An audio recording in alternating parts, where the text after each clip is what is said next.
नमस्कार, आप देख रहे हैं न्यूज़ोपीडिया, साथ में आपके शिखा ठाकुर। 2024 के चुनाव की जो तैयारियां हैं वो शुरू हो चुकी हैं, लेकिन इंडिया छटकता हुआ नजर आ रहा है, यानी एक दूसरे से अलग होते हुए। बीजेपी पूरी और पक्की रणनीति के तहत अपने वोट बैंक के विस्तार पर काम कर रही है, लेकिन नरेंद्र मोदी को सत्ता से हटाने के लिए जो गठबंधन तैयार हुआ उसमें दरार और ज्यादा चौड़ी हो रही है। नीतीश कुमार के छिटकने के बाद भी अब तक सीटों का बंटवारा नहीं होने से विवाद और ज्यादा बढ़ता नजर आ रहा है।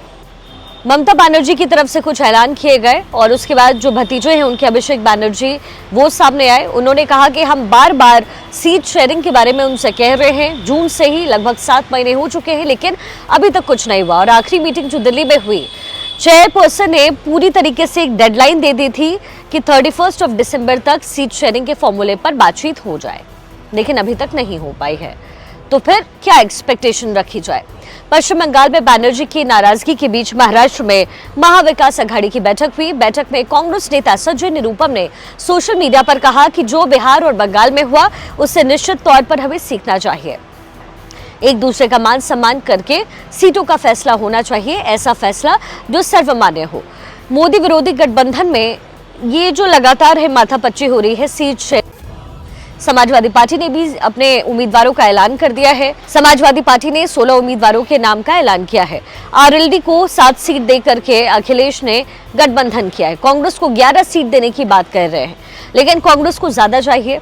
उत्तर प्रदेश में अभी भी इस पूरे मामले को लेकर के पेच फंसा है।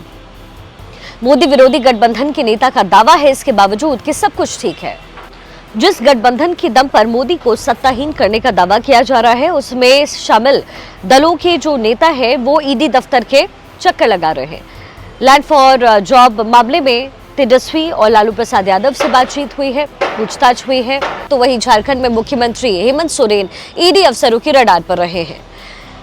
लापता हो चुके थे हेमंत सोरेन, 40 घंटे गायब रहे। ताबड़तोड़ फिर बैठक हुई और फिर बड़ा फैसला। सियासी इल्जामों के बीच सच्चाई यही है कि इंडिया गठबंधन के नेता भ्रष्टाचार के आरोपों से घिरे हुए हैं और ये कांग्रेस के सहयोगी दल भी। यही वजह है कि कांग्रेस आक्रामक है, लेकिन विरोध करते करते जिस तरीके से इंडिया गठबंधन के नेता चुनाव खत्म होने से लेकर पुतिन और किम जोंग से तुलना कर रहे हैं, उससे सवाल ये उठ रहा है कि क्या ये इंडिया गठबंधन का एक अंतिम दाव होगा? क्या वोट भ्रम के जरिए वोट बटोरने की कोशिश इंडिया गठबंधन की है? देखते हैं। दाव तो चले जा रहे हैं, लेकिन 2024 में क्या नतीजे सामने आते हैं।